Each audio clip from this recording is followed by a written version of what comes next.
Pesquisas indicam que a Covid-19 não é apenas um problema respiratório, e sim sistêmico. Daí a importância de um acompanhamento em pacientes que tiveram a doença.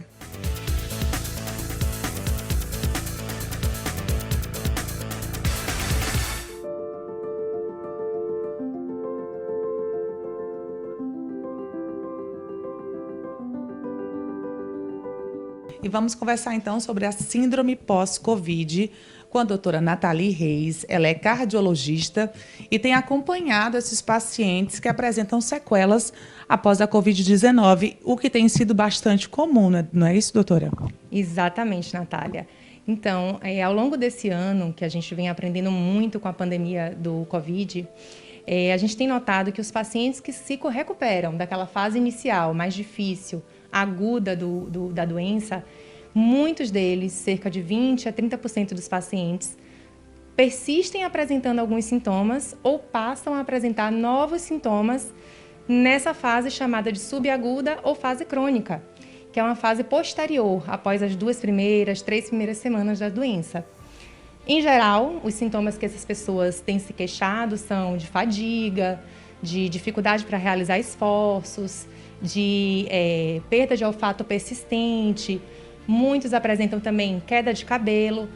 Sintomas simples, mas alguns apresentam sintomas que são sinal de alerta para doenças mais graves. Por exemplo, alguns pacientes apresentam palpitações, dor torácica, falta de ar persistente, grande dificuldade para realizar esforços que antes eles conseguiam fazer. Então, todos esses sintomas que são ligados à parte cardíaca podem estar escondendo um quadro, por exemplo, de miocardite, de inflamação do coração. Outros pacientes apresentam também sintomas que não estão ligados tão diretamente ao quadro cardiorrespiratório. Por exemplo, tem pacientes que persistem com insônia, vêm apresentando ansiedade, depressão. Há relatos de um quadro que a gente chama de estresse pós-traumático, que são pacientes com sintomas severos ligados a eventos marcantes, mas que nesse caso é a doença da Covid. Tá? E sintomas que aparecem normalmente quanto tempo depois? Ótima pergunta. Muitas vezes são sintomas que se arrastam, surgem já no decorrer da doença, mas em outros casos tem pacientes nos relatando que esses sintomas surgem após 3 semanas, 4 semanas, 2 meses, até 6 meses após ter pego o quadro da Covid, passam a apresentar novos sintomas e que você vai investigar e que a única causa provável é a infecção. É a infecção inicial. Normalmente isso acontece com pacientes mais graves, aqueles que internaram, ou pode acontecer, por exemplo, com uma pessoa que não chegou a internar? Ótimo também. Na verdade, os pacientes mais graves, que tiveram a forma moderada da doença, que se internaram, precisaram de oxigênio, ou aqueles que tiveram realmente a forma grave, foram para UTI, precisaram de ventilação mecânica, esses estão mais sujeitos, têm maior risco de desenvolverem o que a gente chama da síndrome pós-Covid. Porém, pacientes com quadro leve, né, que ficaram em casa mesmo, que não precisaram de nenhum tipo de atendimento na fase aguda inicial, também podem apresentar esses sintomas e podem ter alguma doença mais grave atrás desses sintomas aparentemente simples, aparentemente brandos, certo?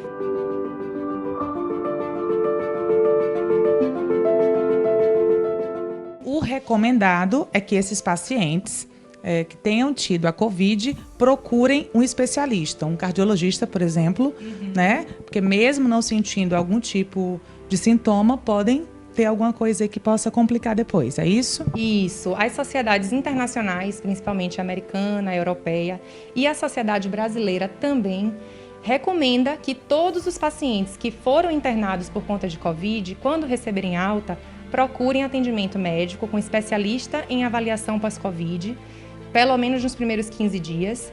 E aqueles pacientes que não precisaram internar, que tiveram a forma leve, mas que estão apresentando algum sintoma, ou seja, aquelas pessoas que tiveram infecção e têm aquela sensação de que não estão 100% normais, que também procurem, porque realmente pode ter alguma patologia, alguma coisa mais grave que pode estar ali escondida e que a gente precisa investigar, esclarecer e tratar, porque muitas dessas situações têm tratamento também.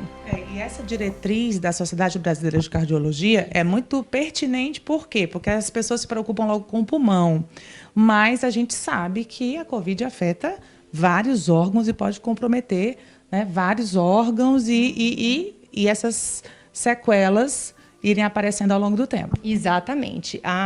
Inicialmente, a gente pensou que a Covid era uma doença respiratória, mas hoje já está bem estabelecida que ela é uma doença sistêmica, é uma doença principalmente vascular e que, portanto, pode acometer qualquer órgão. Sendo um dos mais graves o coração e o sistema neurológico. Existem sintomas neurológicos também, perda de memória, como eu falei, ansiedade, depressão, podem acontecer, mas outros órgãos também podem estar sendo acometidos. Por exemplo, tem pacientes que têm distúrbios endocrinológicos, após o quadro da Covid, desenvolvem diabetes, desenvolvem tireoidite. Outros podem apresentar quadros renais, insuficiência renal, enfim. Por ser uma doença sistêmica e relacionada à parte realmente vascular, qualquer órgão pode ser acometido. E é necessário que um especialista possa fazer avaliação, solicitar exames de laboratório, exames de imagem, exames de funcionamento cardíaco, para que a gente esclareça e encaminhe para a equipe multidisciplinar. Muitas vezes será necessário um tratamento com fisioterapeuta, fisioterapia motora, respiratória, fonoaudiólogo também, às vezes é necessário, principalmente para aqueles pacientes que têm dificuldade de deglutir. Psicólogo também estão na equipe de apoio.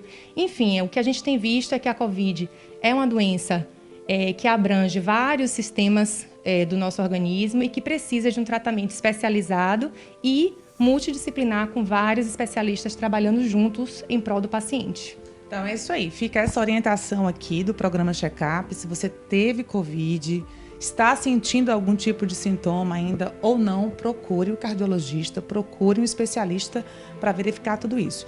Não é à toa que aqui no CITCO vocês têm até um protocolo, né, que vocês criaram especialmente para esse tipo de situação. Isso, exatamente. Aqui nós temos um programa multidisciplinar, onde a gente começa com avaliação médica, mas várias especialidades estão à disposição do paciente para justamente a gente dar esse suporte e tratar adequadamente cada área que foi afetada. Muito bem. Muito obrigada, doutora, por essas orientações tão importantes aqui no programa Check-up. Obrigada a vocês, espero ter contribuído.